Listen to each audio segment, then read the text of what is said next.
From the Municipal Auditorium in Oklahoma City, the capital of the state, which is celebrating the 50th anniversary of its statehood, we present an address by the President of the United States, Dwight D. Eisenhower. President Eisenhower will speak on the subject, Our Future Security. He will be presented by Mr. Donald S. Kennedy, trustee of the Frontiers of Science Foundation of Oklahoma. Mr. Kennedy. Ladies and gentlemen, the President of the United States.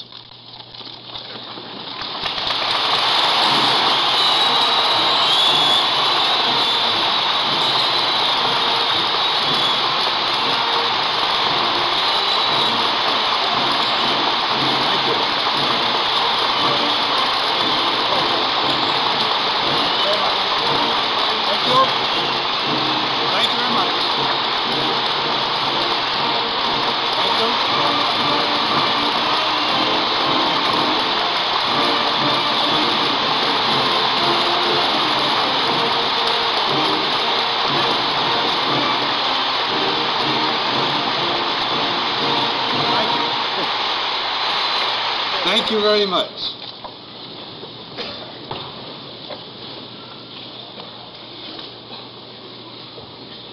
Governor Gary, Mayor Street, distinguished guests, and my fellow Americans. First, I should like to extend my grateful thanks to the people of Oklahoma for this chance to share in celebrating the 50th anniversary of Oklahoma's statehood. Born in the Lone Star State, just to your south, and reared in the Sunflower State, just to the north, I have tonight a fine feeling of coming home again. So your generous welcome has a special significance for me tonight. Frankly, I wish I could stay until Saturday.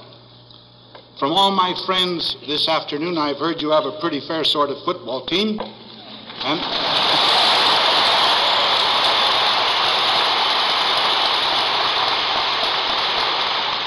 and of course, I should very much like to see it play. Now, I'm going to let you in on a secret. No matter how good it was before, since this afternoon, when they made my grandson sort of an honorary member, it's a much better team.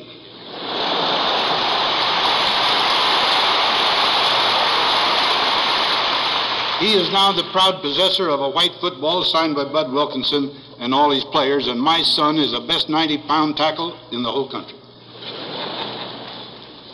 Last week, I spoke of science and security. This evening, I speak of security in a somewhat wider context. We live in one of the great ages in the story of mankind. For millions of people, science has removed the burden of back-breaking toil. For other millions, the hope of a good life is being translated into definite promise. In this wonderful age, we Americans have a special responsibility. We were given a fresh continent and an opportunity to work out a modern dream of how men should work together, live together, and govern themselves. Drawing on all the cultures of the past and on the rapid growth of science, we worked out a way in which every person can be his own competitive self and at the same time be a dedicated member of a harmonious community. Now this week, the Soviets are celebrating the 40th anniversary of their revolution. These 4 decades have seen them change from an agricultural to an industrial nation. We know of their rigorous educational system and their technological achievements. But we see all this happening under a political philosophy that postpones again and again the promise to each man that he will be allowed to be himself and to enjoy, according to his own desires, the fruit of his own labor. We have long had evidence, recently very dramatic evidence, that even under such a system, it is possible to produce some remarkable material achievements. When such competence in things material is at the service of leaders who have so little regard for things human and who command the power of an empire, there is danger ahead for free men everywhere. That, my friends, is the reason why the American people have been so aroused about the Earth's satellites. Of course, free men are meeting and will meet this challenge. Up to a point, this must be done on the communists' own terms, outmatching them in military power, general technological advance, and specialized education and research. But this is not all the story. The real strength with which the self-governing democracies have met the tests of history is something denied to dictatorships. It is found in the quality of our life and the vigor of our ideals. It manifests itself in the ever-astonishing capacity of free men for voluntary heroism, sacrifice, and accomplishment when the chips are down. This is the weapon which has meant eventual downfall for every dictator who has made the familiar mistake of thinking all democracies soft. Now, once again, we hear an expansionist regime declaring, "We will bury you." In a bit of American vernacular, oh yeah. Seriously, it would be a grave error not to take this kind of threat literally. This theme has been a communist doctrine for 100 years. But you may recall that there was once a dictator named Hitler who also said he would bury us. He wrote a long, dull book telling precisely how he was going to do it. Not enough people took him at his word. We shall not make that mistake again. International communism has demonstrated repeatedly that its leaders are quite willing to launch aggression by violence upon other countries. They are even more ready to expand by propaganda and subversion, economic penetration and exploitation. Mostly they use a combination of all three methods. The free world must therefore be alert to all. Our military defenses have been largely reshaped over the years since World War II. I assure you, as I did last week, that for the conditions existing today, they are both efficient and adequate. But if they are to remain so for the future, their design and power must keep pace with the increasing capabilities that science gives both to the aggressor and the defender. They must continue to perform four main tasks. First, as a primary deterrent to war, maintain a strong nuclear retaliatory power. The Soviets must be convinced that any attack on us and our allies would result, regardless of damage to us, in their own national destruction. Two, in cooperation with our allies, provide a force structure so flexible that it can cope quickly with any form of aggression against the free world. Three, keep our home defenses in a high state of efficiency. And four, have the reserve strength to meet unforeseen emergency demands. To provide this kind of defense requires tax money, lots of it. During the last 5 fiscal years, we have spent $211 billion on our security, an average of over $42 billion a year. This includes our own armed services, mutual military aid, and the Atomic Energy Commission. In my judgment, the armed forces and their scientific associates have, on the whole, used this money wisely and well. Much of it has gone and is going into better and more powerful weapons. A single B-52 bomber costs $8 million. The B-52 wing costs 4 times as much as the B-36 wing it replaces. The Nike missile, which has largely replaced anti-aircraft artillery, costs 3 times as much per battalion. A new submarine costs $47.5 million, 10 times the cost of a World War II submarine, and so on for our entire arsenal of equipment. Now, for some years, increasing attention has been focused on the invention, development, and testing of even more advanced weapons for future use. The Defense Department has been spending, in the aggregate, over $5 billion a year on this kind of research and development. There has been much discussion lately about whether Soviet technological breakthroughs in particular areas may have suddenly exposed us to immediately increased danger in spite of the strength of our defenses. As I pointed out last week, this is not the case. But these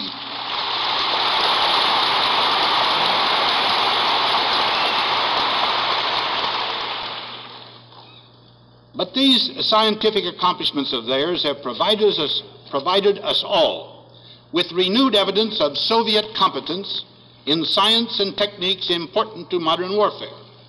We must and do regard this as a time for another critical re-examination of our entire defense position. The Sputniks have inspired a wide variety of suggestions.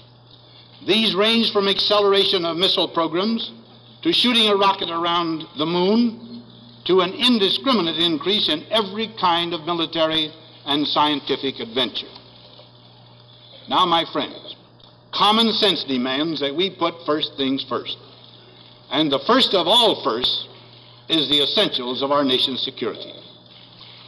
Over the next 3 weeks, I shall be personally making our annual review with military and civilian authorities of our national security activities for the coming year.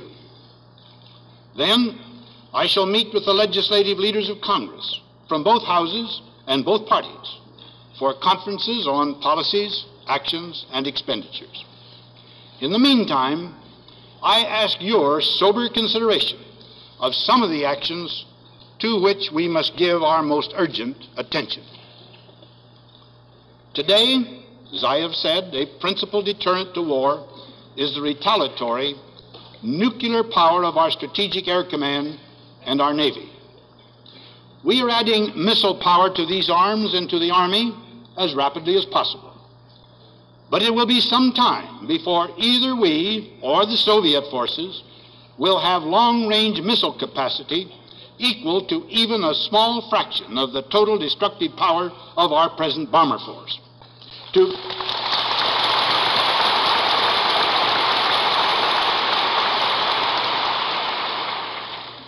To continue, over the years just ahead, to maintain the Strategic Air Command in the state of maximum safety, strength, and alert, as new kinds of threats develop, will entail additional costs. This means accelerating the dispersal of Strategic Air Command to additional bases. This work, which has been going forward for some years, ought now to be speeded up. Also, with missiles and faster bombers, warning times will grow shorter. Therefore, we have been providing facilities for quicker response to emergency alarm. This, too, should be speeded up through standby combat crews, more runways, more fueling stations, and more housing. Next, to achieve maximum possible warning of any future attack, we must carry on additional improvements throughout our warning line that are now scientifically feasible. Another need is to develop an active missile defense against missiles. This item is undergoing intensive research and development within the Defense Department now. The technicians tell me that development of the long-range ballistic missile cannot be markedly accelerated by expenditure of more money. We are now spending more than $1 billion a year on their research and testing. But of course, where needed, additional sums will be provided. Moreover, it is clear that production, deployment, and installation of missiles over the period ahead, when they become available, will be costly. Next, the military services are underpaid.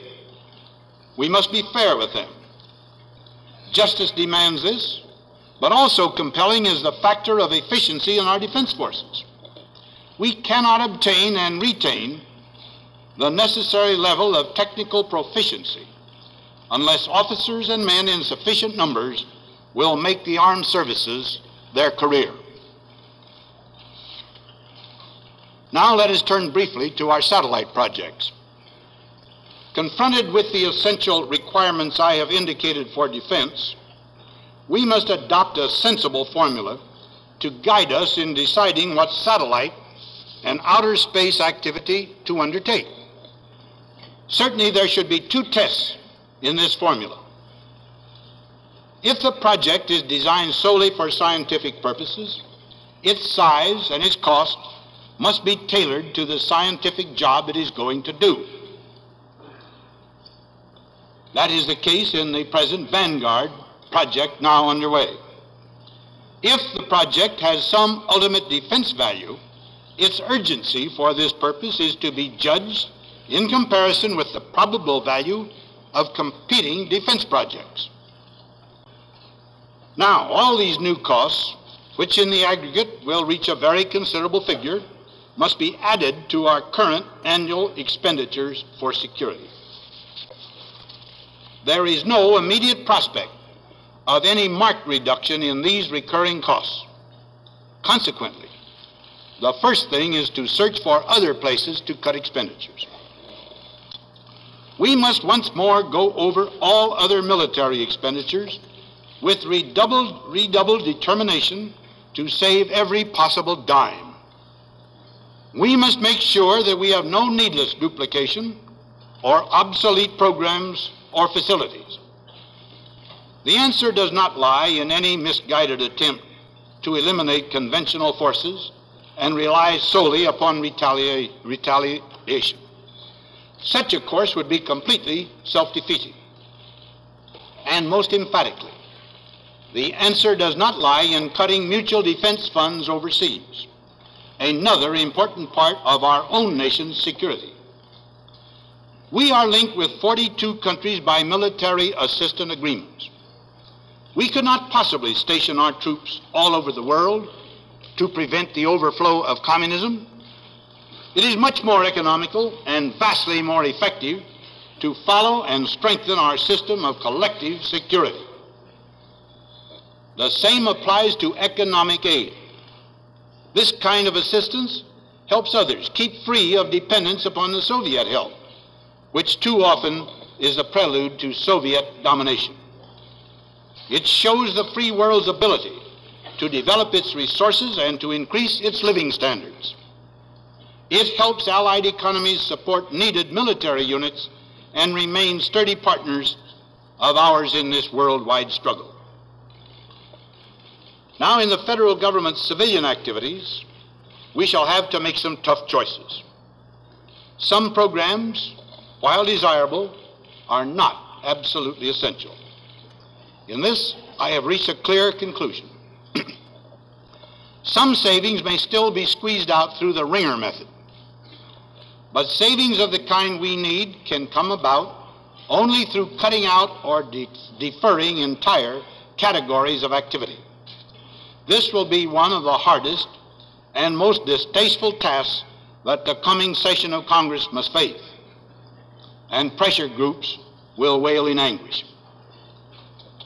By what?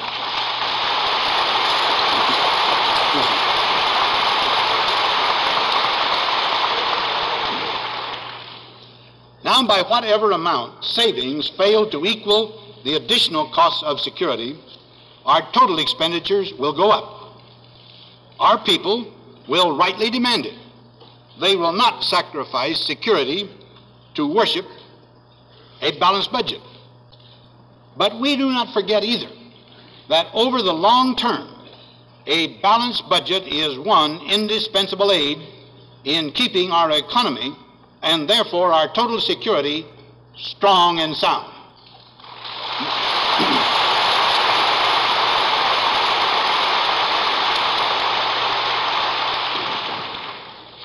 Now, there is much more to the matter of security than the mere spending of money. There are also such things as the professional competence of our military leaders, and there are none better, the soundness and productivity of our economy, and there is none to equal it, and above all, the spiritual strength of our nation, which has seen us through every crisis of the past.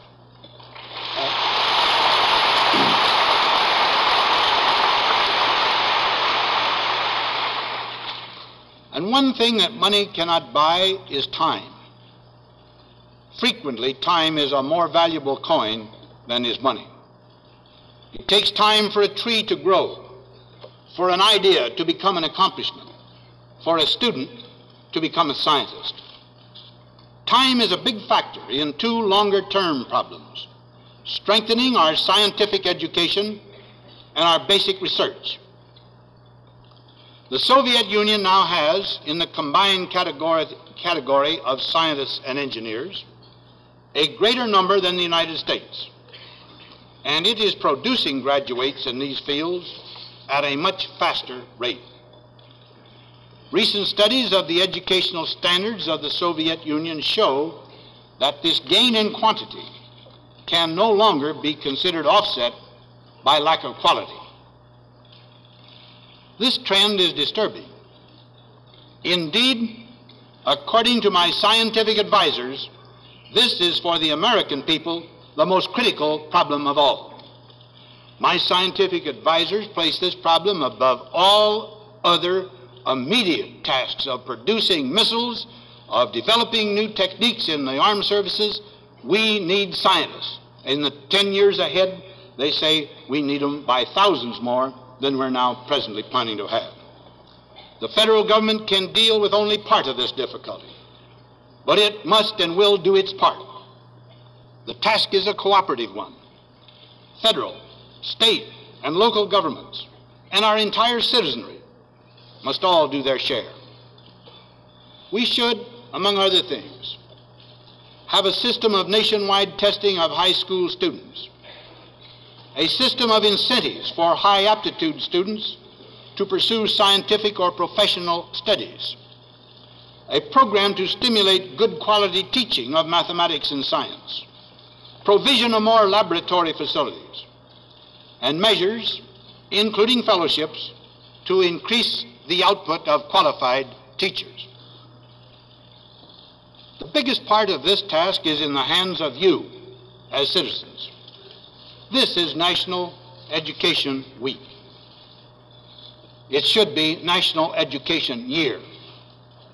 No matter how good your school is, and we have many excellent ones, I wish that every school board and every PTA would this week and this year make one single project their special order of business. This is to scrutinize your school's curriculum and standards.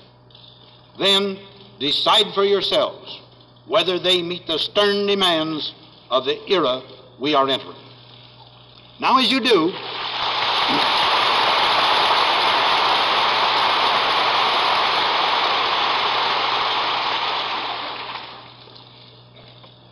this, my friends, remember that when a Russian graduates from high school, he has had 5 years of physics, 4 years of chemistry, 1 year of astronomy, 5 years of biology, 10 years of mathematics through trigonometry, and 5 years of a foreign language.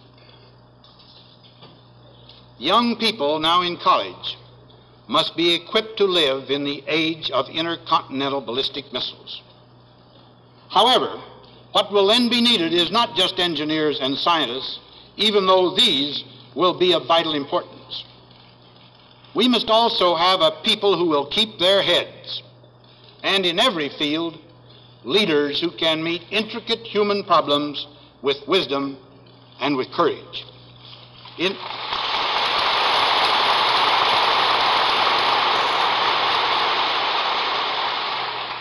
In short, we will need not only Einsteins and Steinmetzes, but Washingtons and Emersons.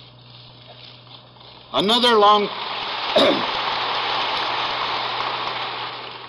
long-term concern is for even greater concentration on basic research. That is, the kind that unlocks the secrets of nature and prepares the way for such great breakthroughs as atomic fission, electronics, and antibiotics. At present, our basic research, compared with any other countries, is considerably greater in quantity and certainly equal in quality.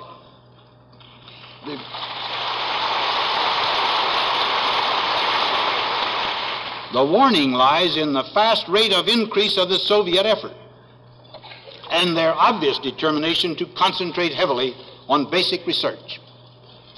The world will witness future discoveries even more startling than that of nuclear fission. The question is, will we be the ones to make them?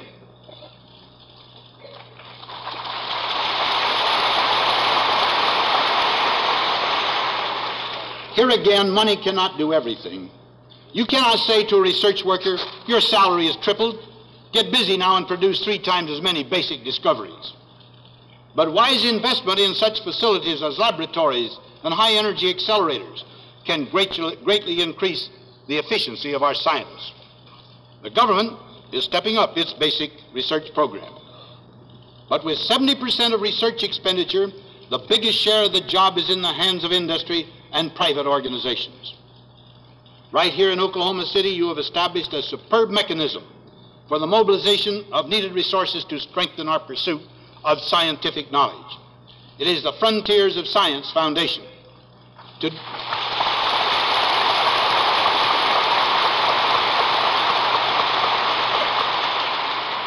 Today I had the great privilege of a few minutes' visit with Dr. Harlow and with about half a dozen of his bright youngsters. I congratulate you on them and on the institution. You have every reason to be proud of both, and I hope other states will follow your example.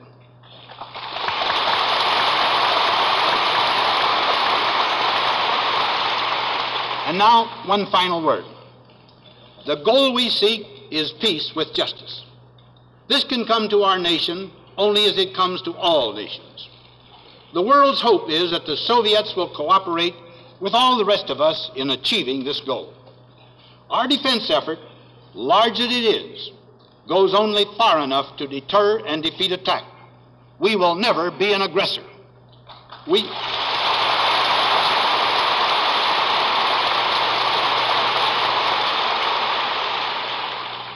want adequate security. We want no more than adequacy, but we will accept nothing less. It is all... My friends, it has always been my faith that the eventual triumph of decency and freedom and right in this world is inevitable. But as a wise American once observed, it takes a lot of hard work and sacrifice by a lot of people to bring about the inevitable. Thank you very much and good night.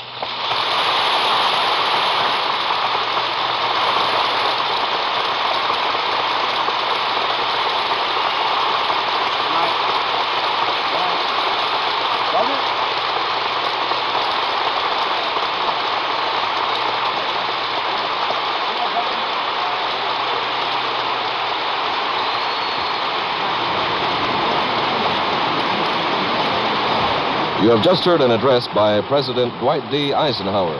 The President spoke on the subject, Our Future Security, the second in a series of talks to the American people. This program came to you from the Municipal Auditorium in Oklahoma City.